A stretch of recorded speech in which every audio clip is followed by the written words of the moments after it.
Nissan Juke kā modelis šķiet bijis kopā ar mums kopš neatminamiem laikiem, un gandrīz tā jau arī ir, jo pirmās paudzes Juke ražoja 9 gadus. Kaut kas neiedomājams mūsdienu standartiem. Un šis ir tikai otrās paudzes Nissan Juke. Un tā kā šis modelis nostartēja jau pirms 5 gadiem, rodas loģisks jautājums, par ko tad ir stāsts? Iznāk tā, ka šādā izskatā Nissan Juke ir sastopams tikai kopš 2024. gada pavasara vai drīzāk pat vasaras. Tātad svaigi cepta modernizācija. Vienīgais jautājums, kā tā modernizācija izpaužas? Atbilde ļoti sīkās niansēs. Pat tik sīkās kā uzlabots jau esošo dzinēju emisiju standarts. Šis jauninājums Nissan Juke gan parādījās jau vismaz pirms gadiem 2. Līdz tam Juke varēja nopirkt tikai ar vienu vienīgu 1 litra 3 cilindru turbomotoru un variātoru. Bet pēc tam Nissan nolēma, ka viņi varētu izmantot sadarbību ar Renault un aizņemties no viņiem 1,6 litru hibrīdu dzinēju ar 143 zirgspēkiem. Lūk, te uz trubas ir rakstīts Renault, tas apliecina manus vārdus. Mūsdienās pat bērni zina, ka hibrīdi tērē mazāk benzīna, toties vairāk maksā. Bet kā ir ar Juke? Pircēju uztverē Nissan Juke vienmēr, kopš sākta gala, ir bijis lēts auto, un tas arī, būtībā noteica šīs automašīnas fenomenu tirgū. Un tad, kad noskaidrojās, ka jaunais Nissan Juke maksā 25 000 eiro un vairāk, tad cilvēki, protams, kļuva maķenī domīgi.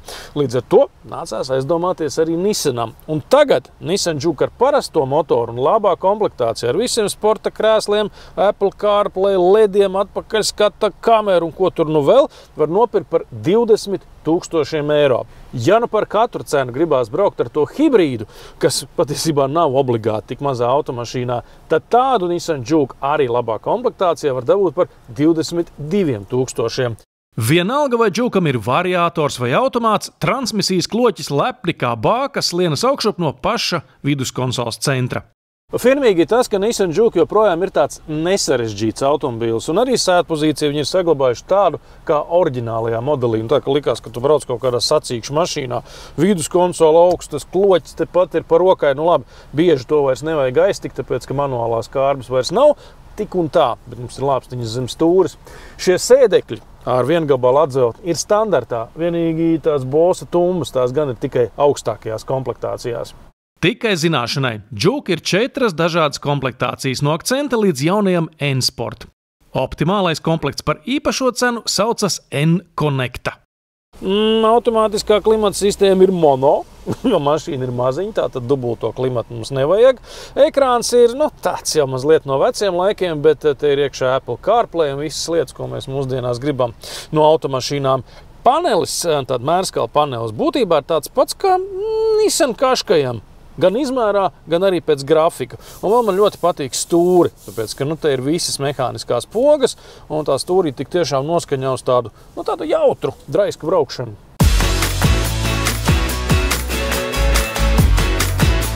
Pirmais, ko es gribu nodemonstrēt, ir apgrieziena radius. Nissan Juke ir īsts pilsētnieks. Tā mašīna it kā ir paaugusies garāk, bet tāpat viņš ir ļoti īsiņš. Paskatīt, mēs varam vispār bez 3 punktu apgriešanās tikt riņķī apkārt. Jaudas atšķirības starp parasto un hibrīdu Juke ir jūtama 143 zirgspēki pret tikai 114. Negribās, lai Juke joņo tā drusku naskāk, tad, protams, vienmēr var ieslēgt sporta režīmu. Tad pat fonā var dzirdēt, ka tas motors tā enerģiskāk rūc, un uzreiz mēs kaut kā ļoti ātri tiekam iekšā līkumā. Tā kā nav tā, ka Juke ir tikai tāds parasts pilsētnieka automobīls meitenēm, kurām ir bail no ātruma. Nē, ar Juke var diezgan labi pātrināties. Jaunajiem Juke pieejams arī modernas LED gaismas, zemprofila riepas un pat 2 toņu krāsojums. Uz tāda jaunāka modeļa fona Nissan Juke šķiet tāds automobīls no analogajiem laikiem, bet es domāju, ka daudziem tas arī patiks, tāpēc, ka katra poga kaut ko nozīmē un dara kaut ko savu. Ekrāns ir vienkāršs, motoru visu laiku var dzirdēt vienalga, vai tur ir 3 vai 4 cilindri, bet ir drusku tāda motorollera skaņa, kas arī ļoti piestāv Juke būtībai. Un pats galvenais, ka viņš ļoti labi klausa stūrē un ka tu labi saprot, ko tā automašīna dara. Ne viņa tur ir pat ātrākā, ne tur pat klusākā, un man liekas, ka nav arī pat ekonomiskākā. Bet tas automobilis ir tāds ļoti patiesīgs, un mūsdienās pat mazajā crossoveru klasē, tas notiek nevienmēr.